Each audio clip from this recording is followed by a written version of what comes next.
In session 5, we have learned how to create a 1D bar element, orientation of 1D bar element, and 3D view of an element.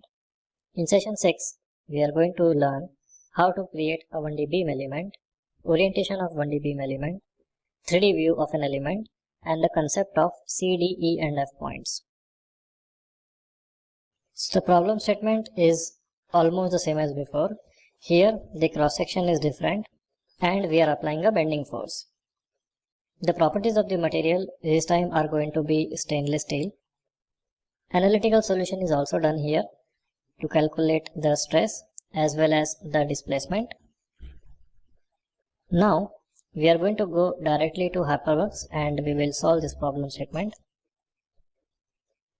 So in HyperMesh, first we will make sure that the user profile is set to OptiStruct and click on OK. Next, we will create a material. So go to the material icon, give the name, give a color, type as isotropic, card image as mat1, and click on create/edit. Here we will define the Young's modulus as 1.93 10⁵ and new as 0.31. Now click on return and return. Next we will define the cross section. So go to 1D page, HyperBeam panel. Here in standard section type we will select thin walled box as the cross section and click on create. Here we will define the dimensions. So both the dimension of the box are 100 by 100. Press F to fit this to screen. Now the thickness is 10. So this is our cross section. Now here you have to calculate the CDEF points. So how do you calculate the CDEF point? So let me show you. So to understand the concept of CDEF points, first we will take an example. So here is an example of 1D beam element subjected to a bending force, as you can see on the figure. The coordinate system is also shown on the bottom left side. Now if you remember, in a beam, if it is acting under a bending load, then the top part of the beam will go into tension and the bottom part will go into compression. Now here take a look at the HyperBeam's window where the cross section is shown. So here you can see two axes, Y and Z. On both the axes you plot 2 points. So in Y axis you have C point and E point. Both are the extremes of the cross section. On Z axis you have D point and F point, again at the extremes. So all you have to do now is plot the coordinates, assuming that YZ center is at the origin. So if the dimension of the box is, let's say, 100 by 100, then the C point becomes Y, 0, where Y will become 50. So C point will become 50, 0. D point will become 0, 50. E point will become minus 50, 0. And F will become 0, minus 50. These are called as CDEF points. This is exactly what you have to define in the software. Now in the software it will ask you for C1, C2, D1, D2, E1, E2 and F1, F2. So C1, C2 is nothing but the coordinate Y0. C1 is Y, C2 is 0. Similarly D1 is 0, D2 is Z. E1 is minus Y, E2 is 0. F1 is 0, F2 is minus Z. Now here orientation also comes into the picture. So if you orient HyperBeam's Y-axis with the global Y-axis and apply bending force in negative Y direction as shown in the figure, then your C point will be in tension showing positive stresses and E point in compression showing negative stresses, and D and F points will lie on the neutral axis where you will have 0 stresses. Now if you orient HyperBeam's Z axis with global Y axis, then your D point will be in tension showing positive stresses and F point in compression showing negative stresses. Point C and E will have 0 stresses. So now let's go back to HyperMesh and continue with our problem statement. So here you calculate the value of CDEF, that is C1, C2, D1, D2, E1, E2 and F1, F2, and that values we will have to input in the next step. So first we will go back to HyperMesh, go to return, and now we will go to property. So in property, I will give the name as beam, give a color, type as 1D, card image as P-beam, material as steel, and beam section as beam section. Now click on create/edit. Here, it will automatically take all the values. Now you have to define C1, C2 values, but there is no input. So to get the input boxes, you have to enable continuation line 2. As soon as you enable it, you will see another row of inputs. So here, you simply have to input the values. So C1 is 50, C2 is 0, D1 is 0, D2 is 50, E1 is minus 50, E2 is 0, F1 is 0, and F2 is minus 50.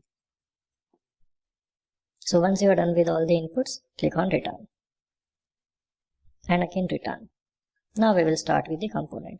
So go to the component collector, give a name to the component, let's say beam, select the property and click on create. Now click on return. Now we will create the element. So first we will have to create the nodes. So geometry page, nodes panel. First node, let's say I want to create at 0, 0, 0. Second node I will create at 500, 0, 0. And return. So fit this to screen, press F from the keyboard. Now we will go to 1D page, bars panel. Using bars panel, you can also create a beam element. Select the property as beam, element type as C-beam. Select the orientation, so I will keep the orientation as y-axis. So this is node A and this is node B. Now click on return. Now here on the left side I have given node A, on the right side I have given node B. Now go to geometry page, temporary nodes panel and click on clear all. Now click on return. Next step is the load collector. So go to the load collector icon. First we will create a load collector for SPC, color, no card image, click on create. Now go to analysis page, constraints panel and define a constraint on the left node. All the degree of freedoms are fixed. Click on create. Now you have to remember on which node you have defined the constraint and on which node you have defined the force. So this constraint is on node A. Next, load collector, give the name as force, give a color, create, return. Now go to analysis page, forces panel, select the node. Now here I want to apply a force in negative y. So first I will change the direction to y-axis and I will keep the magnitude to minus 1 lakh Newton and click on create and return.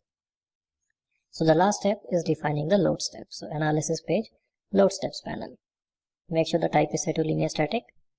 Give a name. For SPC, select SPC. For load, select force and click on create and click on return. Now all you have to do is save the file. So go to file, save as model. We will give the name as beam. Now to solve the problem, you have to go to OptiStruct panel and click on OptiStruct and it will start solving. So once it is done solving, you can click on the results button. So here I will first align it in XY plane. Next we will go to contour icon, result type as displacement and click on apply. So here we are getting a displacement of 4.577. Next we want to see the results of stresses. So in result type I will choose element stresses.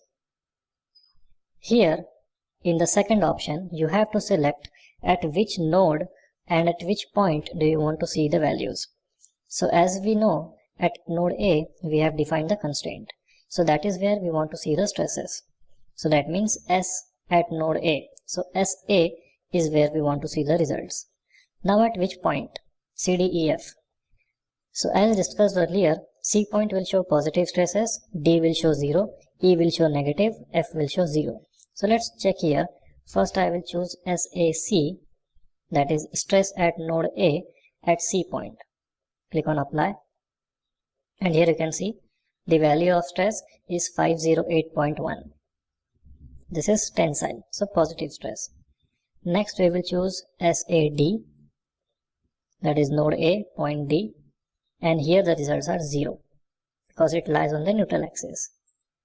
Next we will choose SAE, and here we are getting negative stresses, that is compressive.